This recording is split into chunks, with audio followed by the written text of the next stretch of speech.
All right, our next talk in this session will come from Julian Schilliger.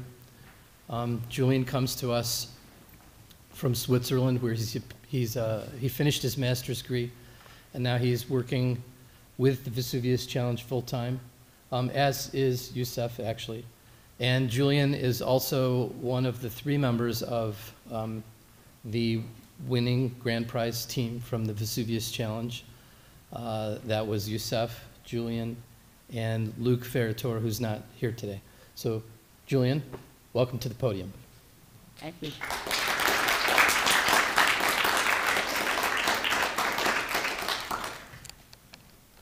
Thank you for having me. It's really nice to be here. Okay. Hope this is working. So I will be talking a little bit about how to unroll these scrolls virtually.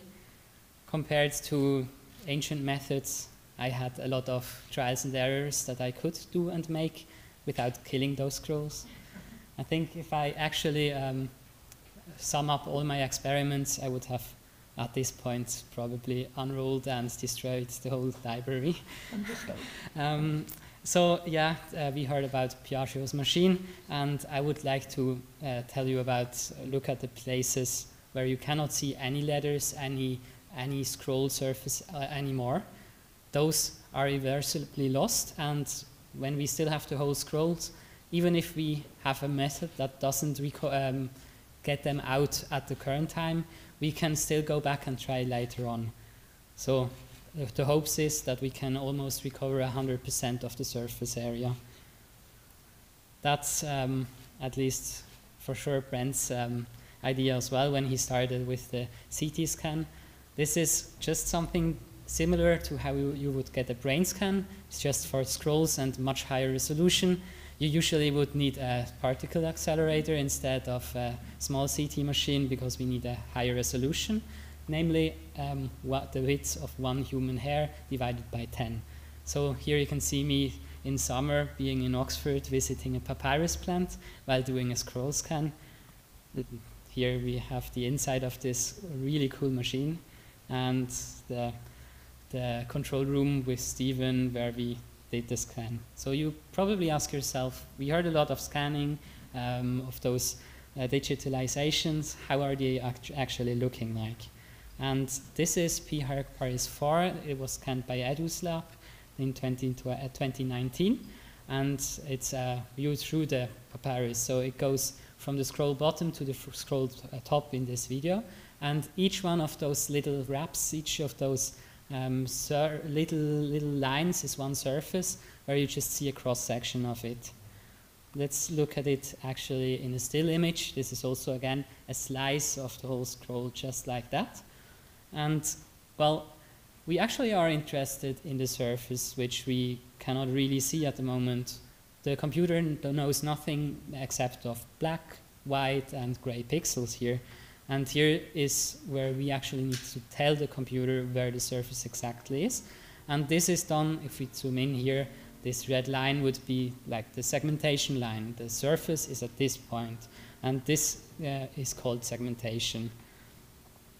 Now, how are we doing this? When the challenge started, there was this tool called Volume Cartographer that had an initial working version. It wasn't really quick at that time, but it was like, it showed promise, like it showed a way forward, how we can do this segmentation and manually or automatically propagate this line through the 3D volume and then get this 2D surface out, which we then could also unroll, flatten, and so on.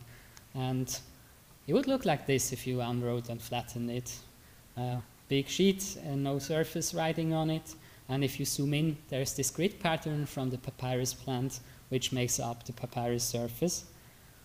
One thing to talk about here maybe when the challenge started, the tool wasn't able to generate even letter-sized fragments inside the scroll. And that was a little bit a motivation for me to go in and change knobs, implement new algorithms, improve this And I had also lots of feedback from the community and from the Vesuvius Challenge organizer that actually employed over 10 people at some point using this tool and my algorithms to segment this scroll and make the surfaces publicly available, getting feedback from them, iterating over it, created a 10,000-fold improvement in accuracy and speed, which led to the surface actually that we see here being possible to present to the community. Well, we saw it now the middle of the scroll, right, where the sheets and layers are very well distinguishable, but at other points in the scroll it's more like a compressed kind of region where the sheets are really close together, and on the top view here you cannot really see on the makeup any individual layers, which is a problem. And there are certain ways around it, like that's what you maybe have heard from all the things from Youssef as well and from other talks before, is each point here is research. Each one can be improved. So you could improve the reconstruction, you could scan the scroll at a higher resolution, or you could look at the scroll from another view. You could slice it up in a different angle, like instead of flat, you go the other direction and so on. And one of the community members created this cool tool, Cardes, which actually can do this. It can do and run 3D segmentation in the full 3D space, where you now can see it even shows you 2 different segmentations at once. This is a nice tool to visualize your progress as well if you have surfaces that you want to extract. So this is what the challenge was like last year, end of last year, and those tools are getting steadily developed further as we speak. We have now a little overview that we need a surface so that we can unroll it, but how are we getting to the surface? We can use human labor, which is very intensive in terms of time and cost, and it doesn't really scale. So we need an approach to actually automate it. And from what I've gathered from the community, there are 3 main ideas that we can use.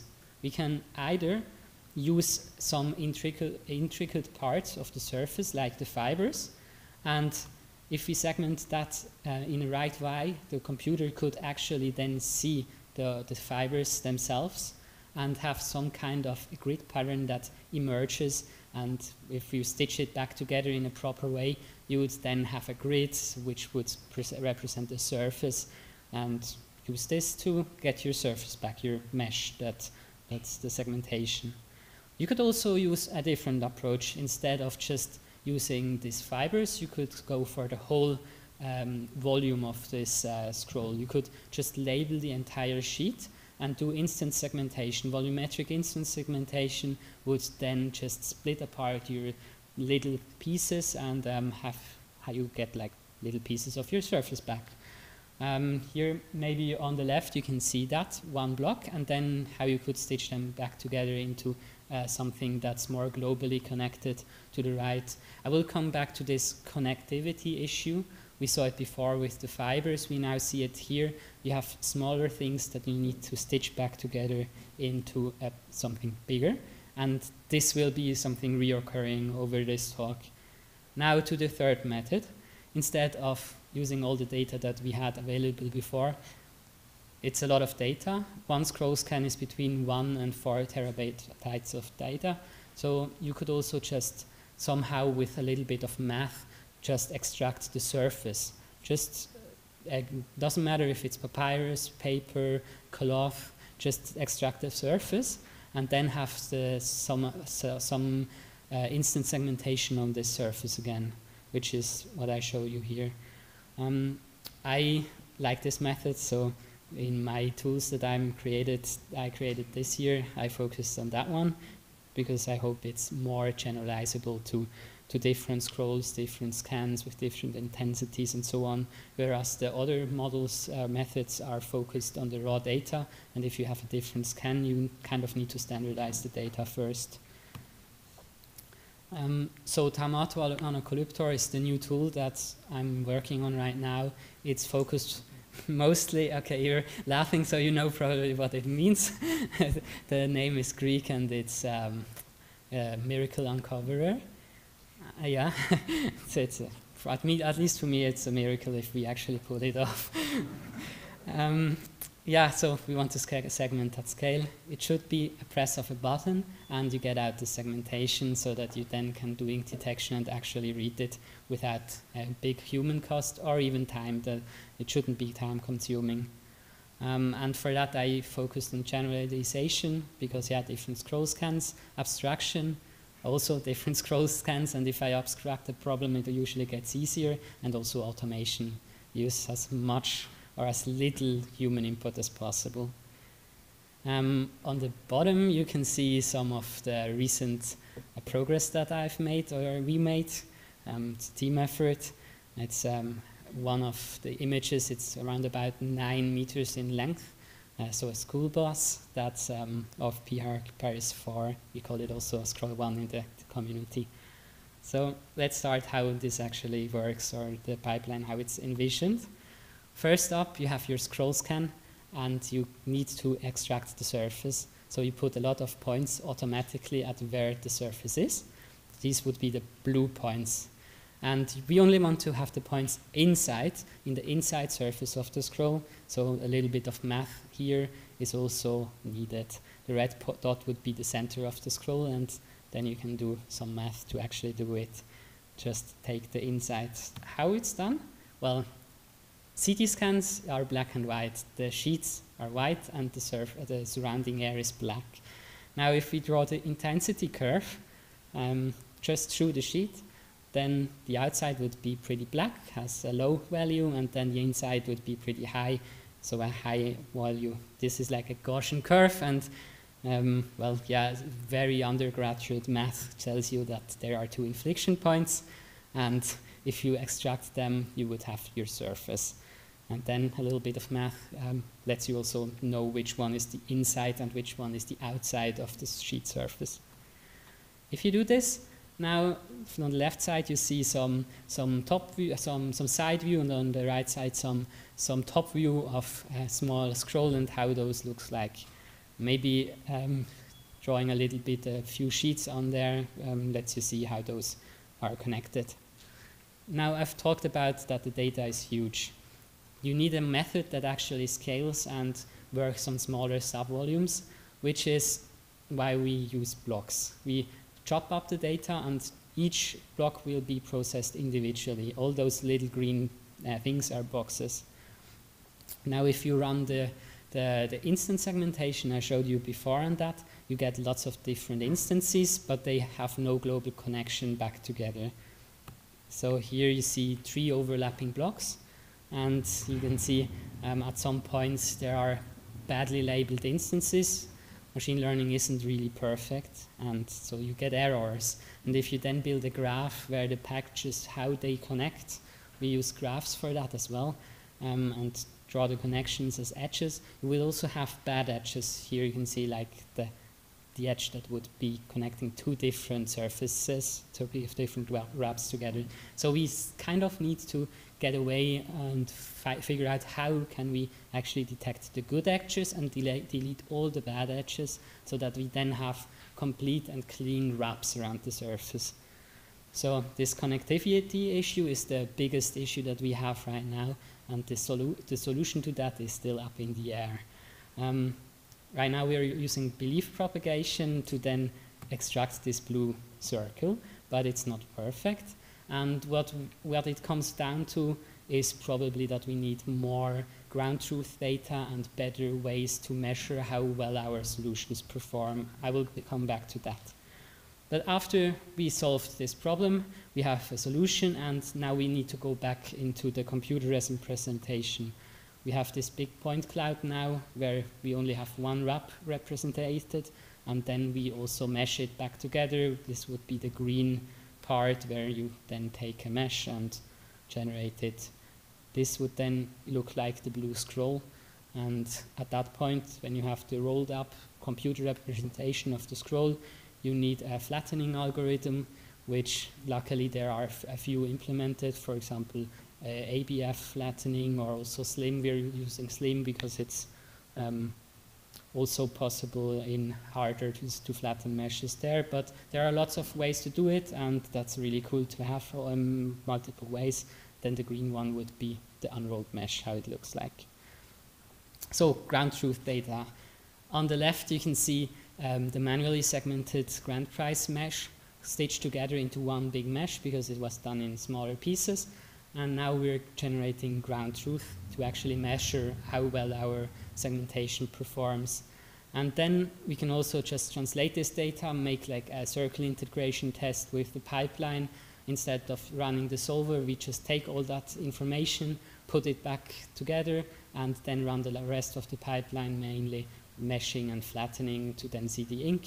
And here you can see maybe on the bottom on the right side, there isn't data, ground truth data, so it just interpolates it, but basically it's the same mesh, maybe even a little bit nicer. Yeah, so we use this as manual ground truth, and what we figured out so far is we have 78% of good edges, which are properly done, and well, yeah, we need to figure out like globally and locally how well our segmentation results perform to counteract delamination and fragmentation. And yeah, and so far our solver makes mistakes every few wraps. Now bugs. Lots of visualization is used to find all the bugs in the software. For example, here the colorization would be a winding angle, where in the winding around the scroll a point would be like, and you can see there are some spots that just do not quite fit in with the data. If you look here, this would be the fixed one. So there's a difference. Bug found, bug fixed, right? But then the meshing is there are lots of bugs all over the place. I'm just showing you some of them and why it's very important to have good tests and good visualization and good ground truth. So another obvious one would be that one. Yeah, no scroll looks like that, I guess. Meshing doesn't really work at that moment. Should not look like that. I hope you understand that. Yeah. But if it's okay, or kind of okay-ish, it looks maybe like that. Now we're going back to Cartus, take our mesh. Now there's no big mistake in there, but if you look on the bottom right, you can see that the surface isn't really following the sheet perfectly. So there is something off there as well. And if you really closely look, you could also see that at some points it's switching the sheet. So it follows one wrap and then certainly it just flips and follows another one. So yeah, that's not the best thing to have in your pipeline. But overall, it shows a lot of promise. And what I would like to point out here is our algorithms now actually work on the complete scroll. Like it scales. We have the scaling. We just need to turn a few more knobs to actually have this done. And yeah, then the next step after you have this mesh, after you flattened it, would actually be texture rigged and see the ink on it. And for my end of the presentation, I would like to show you what the current state of the art is. Now, this mesh is really the whole scroll. So instead of just flattening it at once, which would really strain the algorithm, I cut it up in a few rolls, in a few wraps each, and then flattened them individually and textured them. So you will see some cuts in the middle between the sheets, but yeah, just imagine that they aren't there, or you can see how it fits together, the puzzle. And this is the outside of the scroll. And then we go towards the inside. The ink detection you see is working, but not perfect. I will come back later on why and speculate a little bit. But as we get into the scroll further and further, I use this ground truth data at the very inside of the scroll, at the ground price region. And here you can also see the columns now. The ink detection gets better, and yeah, so I think the last 15 columns were the ground truth that were actually manually segmented, added to the outside segmentation that was done automatically. So it's a hybrid, this solution. And I think there are like 26 or so columns, or 21 labeled now with the red line here. So yeah, what could be issues here that we don't see the ink? A big question, and something that I want to investigate further, because as you can see, if we actually have this ink detection working and see the columns, the column width, the spacing, this is a good way to actually then also again verify our auto-segmentation. If the spacing is correct, we know our solution is correct. That would be the final non-papyrologists test that I could do, because I cannot read the text. Yeah, so things that I've seen when looking at generally the places that the ink detection doesn't quite work so well yet is where the sheets are very close together. And yeah, I don't know, that could be an issue. Ink detection, the segmentation could be off. It could be that the segmentation doesn't follow the sheets very perfectly there. It could be also that we need a high resolution scan or better reconstruction of the scroll. It has lots of knobs that we can turn and get this perfected, and I think we're on a good way to do it. And in the end, I would like to print it like Richard Schenko did, so that we have like a complete scroll printed out again. Yeah. Thanks for listening.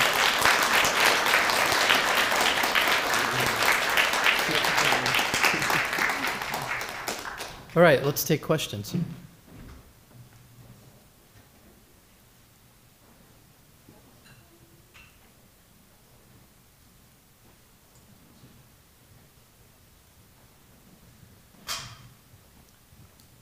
Thank you, Julian, for that splendid presentation. I was very excited to see the current state of the art. It's got a little way to go before we can read very much, but there's going to be a huge amount there. I wonder if we could look back at the slide at the very end of the roll, because I'm curious as to what's happening there. One had hoped for the author's name and the title clearly visible. Yeah. Of course, the lettering of such an end title is usually much bigger than the lettering here. So it might be worth bearing that in mind as you folks try to work on the end. But I'm very curious as to what happened at the very end, where it sort of goes in and comes out again. Do you think that's an artifact of the surface, or is it a computing artifact? It's definitely a computing artifact. So there is a special edge case at the end of the scroll, which namely is the fold. So they would, before they roll up the scroll, they would fold it and then roll it up. And the algorithms right now are not taking account of that, so they just assume that the scroll is wound perfectly up to the end, which it obviously is not. Some of that could be introduced by that, and also the very small diameter in the end might confuse the code at the moment. Just to come back on that. Just to come back on that, it used to be said that the scrolls all had a stick in the middle called an umbilicus, around which they were round. But I think it wound. But I think it's now becoming clear that nearly all the scrolls at Herculaneum, the normal pattern, was simply that they were folded on themselves and not round the central stick. And this is making our lives harder, clearly. It clearly does. And maybe to go back to the umbilicus, which is actually an intricate part of this auto-segmentation solution, because I talked about the front and the back side of the surface, and just labeling with like 5 minutes of human labor, you can label the umbilicus, the position where the umbilicus in this deformed scroll would be, and actually use that information to detect which one of those surfaces are the front and the back. So that's an intricate part of this pipeline as well.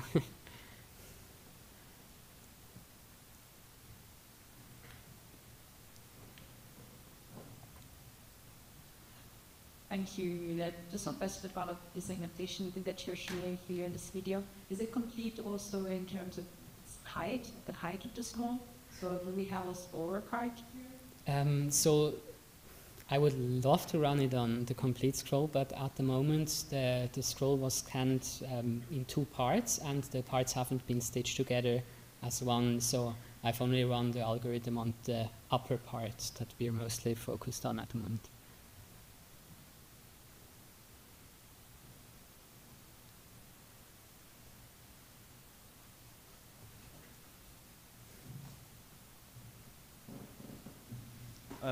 I'm very amused to hear this because, of course, it reminds us of what the people who cut the roll apart did all those centuries ago.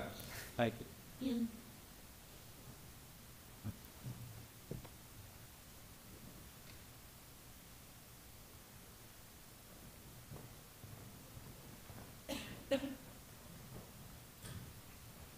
You may have addressed this already, and so it might be a dumb question, but I'm still not quite sure. Why is there that wavy pattern at the top? Yeah, so this very wavy pattern would indicate one wrap around the center. So in the outside of the scroll, where the diameter of one wrap is much larger, this distance would be bigger, and then as you go inside the scroll further and further to the middle, it would get smaller and smaller.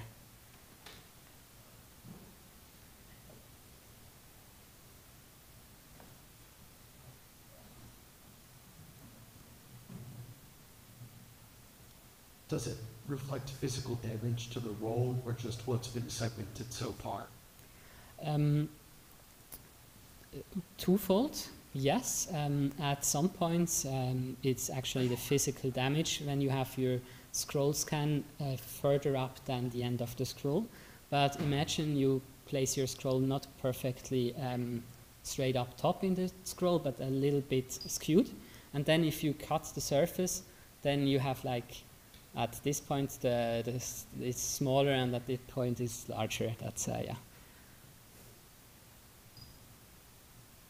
So I want to ask how the problem that you're trying to solve and the problem that Youssef was trying to solve, how dependent or independent these 2 columns are. For example, you would read something and say, oh, that didn't work out, and that's because the layering is wrong, and the unwrapping is wrong. When you look, and then you look at some of, what he does, and basically, how do we see from each other? So for me, the segmentation and unrolling is usually, not always, but in this case that we're talking about here, comes first. So I'm really not that dependent on what the ink detection does. I just have like the flat and empty surfaces, which then I could do test runs of ink detection on to actually see the columns and say, okay, my segmentation is good or it's bad. If I don't see ink at all, it might be either my segmentation is bad, the scan reconstruction is bad, or the ink detection has just not ever seen letters that look, ink that looks like that point in the scroll. Yeah, so he's probably more dependent on that than me.